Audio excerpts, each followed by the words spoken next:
Le blé est l'une des premières céréales cultivées par l'homme. Le terme blé peut venir du gaulois blato qui signifie farine.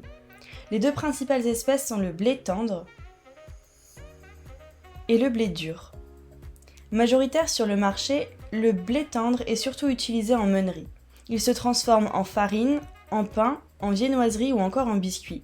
En revanche, il faut du blé dur pour produire de la semoule ou des pâtes. La vie culturelle du blé se déroule en 7 étapes tout au long de l'année. Il faut veiller à ce que la plante soit correctement nourrie et protégée jusqu'à la récolte. Pour cela, l'agriculteur fait des choix qui commencent par le choix de la variété du blé. La première étape est le semis qui peut se faire après un labour ou en semis direct début octobre. Un anti-limace peut être utilisé si nécessaire, souvent dans des terres profondes argileuses. Après semis ou à une ou deux feuilles, le premier désherbage est nécessaire pour limiter le pompage d'eau ou de nutriments par d'autres plantes, ce qui impacterait le rendement, mais aussi pour éviter que la parcelle soit sale. La deuxième étape est la germination. Le germe contenu dans la graine se développe au contact de l'humidité de la terre. Si nécessaire, il est possible de faire un désherbage de rattrapage au printemps. Vient ensuite vers février et mars l'étape du talage. Il s'agit d'un mode de multiplication végétative qui leur permet de produire de multiples pousses secondaires adventives appelées thalles à partir du collet de la plantule initiale, assurant ainsi la formation de touffes denses. C'est alors le moment de fournir le premier apport d'azote entre 40 et 60 unités car l'absorption est faible à ce moment pour faire taler le blé. Plus il tale, plus il y aura de rendement.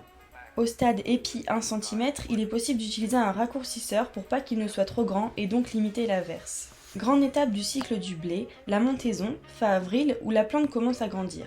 Puis les piaisons, fin avril, début mai, où l'épi de blé apparaît.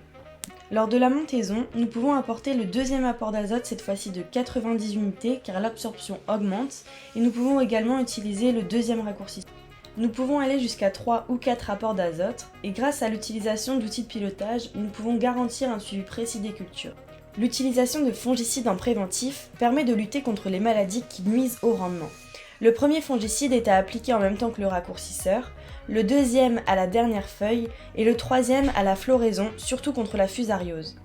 Les maladies du blé les plus fréquentes sont la fusariose, l'odium, la septoriose, la rouille jaune, la rouille brune ou encore le pied inverse.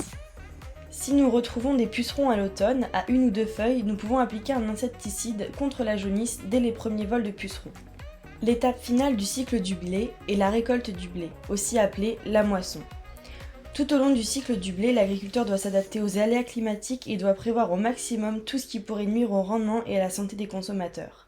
L'agriculteur est un vrai couteau suisse, il doit assurer la bonne conduite de ses cultures en prenant en compte la gestion administrative, la logistique, commerciale et comptable de son exploitation.